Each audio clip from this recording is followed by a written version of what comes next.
Senhoras e senhores candidatos e assessores de campanha, já estão em vigor a Lei número 13.877 de 2019 e a Lei 13.878 também de 2019, que alteram regras eleitorais e o funcionamento dos partidos políticos. As mudanças já estão valendo para as eleições municipais de 2020, uma vez que foram sancionadas pelo Poder Executivo e publicadas até um ano antes do próximo pleito, atendendo aí ao princípio, como todos conhecemos, da anualidade eleitoral, que é fixado pelo artigo 16 da Constituição Federal de 88. A Lei número 13.887 foi sancionada especificamente em 3 de outubro de 2019 e a sanção da 13.877 ocorreu no dia 27 de setembro de 2019. Essa última contou inclusive com vetos do presidente da República, Jair Bolsonaro, a alguns de seus trechos. Tais vetos foram analisados pelo Congresso Nacional em sessão conjunta no dia 27 de novembro do ano passado. Os parlamentares mantiveram um dos vetos e derrubaram 7 outros.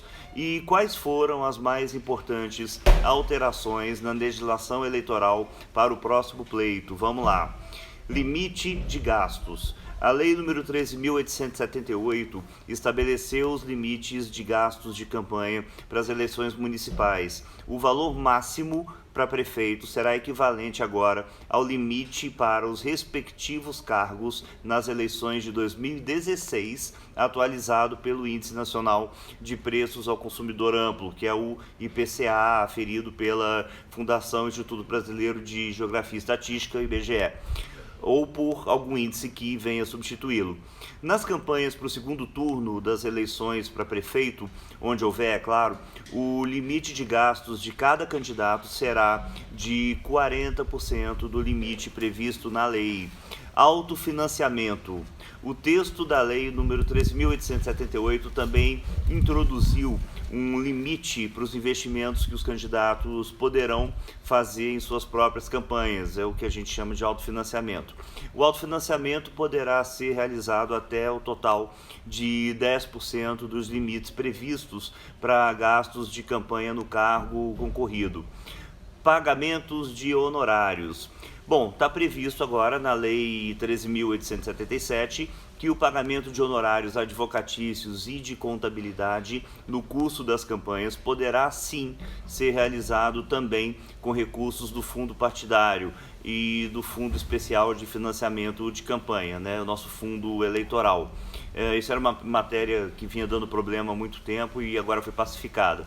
De acordo com o texto, as legendas poderão contratar com as verbas do fundo partidário serviços de consultoria contábil e advocatícia para atuação jurisdicional em ações de controle de constitucionalidade e em demais processos judiciais e administrativos de interesse partidário, bem como, claro, nos litígios que envolvam candidatos do partido, eleitos ou não, desde que relacionados exclusivamente ao processo eleitoral. Além disso, a lei exclui dos limites de gastos de candidatos e partidos as despesas advocatícias e de contabilidade em campanhas eleitorais que possam ser individualizadas. E também exclui, isso é importante, esses dispêndios de limites que possam impor dificuldade ao exercício da ampla defesa. Ok? Doações para partidos políticos. Ainda segundo a Lei 13.877, os partidos políticos poderão receber doações pelo seu site via internet por meio de plataformas que permitam o uso de cartão de crédito, cartão de débito, emissão online de boleto bancário ou ainda de convênios de débitos em conta. Sobre os bens, com base na Lei 13.877, legendas também poderão utilizar os recursos do fundo partidário para compra ou locação de bens móveis e imóveis, assim como para edificação ou construção de sedes e afins. Também os recursos poderão ser utilizados para a realização de reformas e outras adaptações nesses bens. Isso é uma inovação importante. impulsionamento de conteúdos. Com relação à atividade eleitoral, a Lei 13.877 permite ainda que as agremiações contratem com o dinheiro do fundo partidário o impulsionamento de conteúdos diretamente com o provedor de aplicação de internet, desde que, óbvio, esse provedor possua uma sede, um foro no Brasil. Essa regra inclui a priorização paga de conteúdos de busca mediante o pagamento por meio de boleto bancário, de depósito identificado ou de transferência eletrônica diretamente para a conta do provedor, que deve manter uma conta bancária específica, inclusive, para receber recursos dessa natureza. Esse tipo de transação é proibido dos 180 dias antes da eleição, deixar bem claro. Bom, registros de partido. A Lei 13.877 também permite que o requerimento de registro de partido político seja dirigido ao cartório de registro civil das pessoas jurídicas localizado na sede da agremiação e não mais no registro civil das pessoas jurídicas em Brasília, ok? Relatórios técnicos. Um dispositivo acrescentado ao artigo 34 da Lei 9.096, a nossa clássica Lei dos Partidos Políticos, proíbe que as áreas técnicas dos tribunais eleitorais emitam em seus relatórios sobre prestação de contas opinião sobre as sanções que deveriam ser aplicadas às legendas, cabendo apenas aos magistrados eleitorais pronunciarem juízo de valor nesses casos. Outro trecho do documento estabelece também que o partido está agora obrigado a enviar à Justiça Eleitoral até o dia 30 de junho do ano seguinte à eleição o balanço contábil do exercício concluído. Antes, como alguns devem se lembrar, a data limite era o dia 30 de abril. Que mais? Fundo eleitoral. Com relação à distribuição dos recursos do fundo eleitoral entre os partidos políticos para o primeiro turno das eleições, o texto da Lei 13.877 é muito claro, acrescentando parágrafos vinculados aos incisos 3º e 4º do artigo 16D da 9.504 de 97, nossa Lei das Eleições.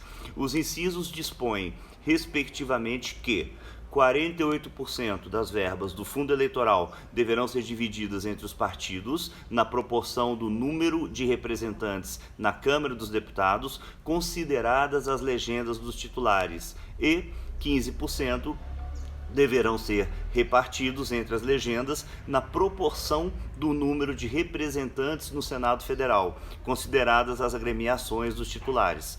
Para fins do disposto no inciso 3º, a distribuição dos recursos entre as legendas terá por base o número de representantes eleitos para a Câmara dos Deputados na última eleição geral, ressalvados aí os casos dos detentores de mandato que migraram em razão de o partido pelo qual foram eleitos não ter cumprido os requisitos previstos no artigo 3º do artigo 17 da Constituição Federal.